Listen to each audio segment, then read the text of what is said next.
Thanks for talking to me. I appreciate it. I enjoyed this week's episode. The first thing I wanted to ask you, though, is I had very briefly, when I called in during the TCA panel, had asked you guys if you had watched the show before, and you had said that you watched it with your father and you were going to watch, this new series, obviously. So what has that been like getting to, watch it with him now with you in it? What's that experience been like? Yeah, I haven't watched any episodes with him. He's in Northern California, him and my mom, but they will call and tell me what, that they've watched it. And I think I know he's proud of me. I think just personally, because it's my work and because it's my family, we're so close that I get a little like, it's fine. Like, don't tell, occasionally they'll be like, I just think, I don't know, that choice that you made there. Is there a way that could you maybe wear a different outfit? And I'm always like, it doesn't matter. There's a whole team of professionals behind you choose that. Yeah. Like, why would you fixate on that? But I think overall they're very proud that I'm on the show. And I think, my dad really enjoys it. He loves Ray. That's good though. Yeah. And I think because of, that leap element is still so great in our show and so prevalent, it's enough to sort of hark to the old show. And Right. You made me wonder then when you said that. Are you someone who can watch yourself back though? Or are you someone who doesn't like to do that? I've gotten better at it. But it depends on in what capacity. It's not really possible for me to sit back and watch myself for entertainment. I can watch the other scenes in the episode. Right. Me, inevitably, I end up sort of just drifting back to, I made that choice, or why is your nostril flaring out like that? Or, or really just can I use this for footage? And sometimes, occasionally, I'm just like, I really like that. Now, you mentioned the costumes. I did want to ask you, I really like that leather dress in this episode. What's been your favorite of your costumes that you've got? Because she usually looks pretty good. So what's been kind of your favorite? And do you get to keep any of them? I guess would be good. I do not, lady. I wish I could. And I have definitely brought that up to Genevieve. A lot of that's Genevieve, who is head of our costume department. She has great taste and has brought so many amazing things in us to play with. My favorite outfit is actually the other outfit in this the suit. Yes, with the tuxedo jacket and that blouse that has the one thin stripe that goes down. It looks like a skinny tie. And I just feel so tough in it. I feel so badass. Do you know what I feel? I feel like Vincent Vega in Pulp Fiction in that suit. And so it just makes me feel a little bit invincible. That's my favorite. If I could have any outfit to take home, it would maybe be that one. Well, definitely works for the episode. Now, did you know from the beginning that you were going to get to go into the imaging chamber, or was that a surprise to you? No, that was a total surprise. They kind of kicked it around. They gave me a little bit of a heads up a couple episodes prior, but just in a really sort of vague, what do you think, way. And it was more centered around the credentials as to why I would go in. But I thought, it's probably going to happen, but I didn't know in what capacity. And then when I got the script, I saw that it was oh no, you're there. We're doing this. We're doing the whole thing, and it was just really exciting. And I think Romy Lore, who wrote the episode, did just such a great job, especially as we'd never met before. Just sort of finding Jen's humor and her isms and really helping to build that dynamic between Jen and Ben, because you've not seen that before. Right. Yeah, I was going to say she's the only one other than Aston that's gotten to go in there, so that's pretty big. I know what I was going to say.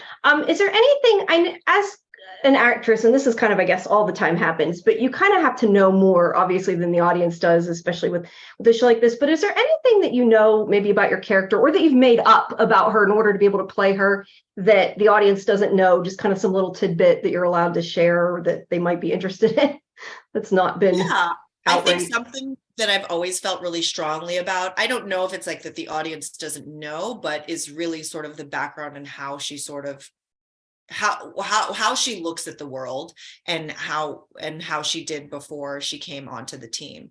Because one thing that we find out about Jen in, I think, episode 8 is that her father is a gambling addict, and Jen grew up with that addict. It was when you have an unstable environment that you grow up in, because of, like, if he's gambling away house, food, car, college money, any opportunity, those things, like, I think it creates it makes you feel unsafe. And so I really sort of boiled that down, thought about that, and then started to build the character around that. I think Jen is extremely independent. She's so self-sufficient. Yeah, she's got a little bit of a chip on her shoulder. And these are a result of growing up in an environment where your parent and your protector, unfortunately, doesn't have the ability to provide that for you.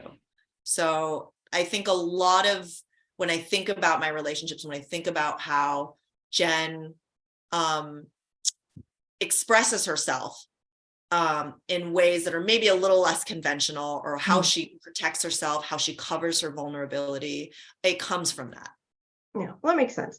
I know now, I remember what I was going to say about the imaging chamber. And this is kind of, I don't know, weird question, but was there anything were you thinking as you went through it? I guess you can't, like, now granted, in the one scene you do, because they make a point of showing you try to, but you can't, like, interact physically with things and with people as you're the hologram. Were you thinking about that? Like, don't touch anything by accident, don't bump into anything, or is that something that goes through your head? Yes, absolutely. Because normally you can just do it in your, any other scene that Jen's in.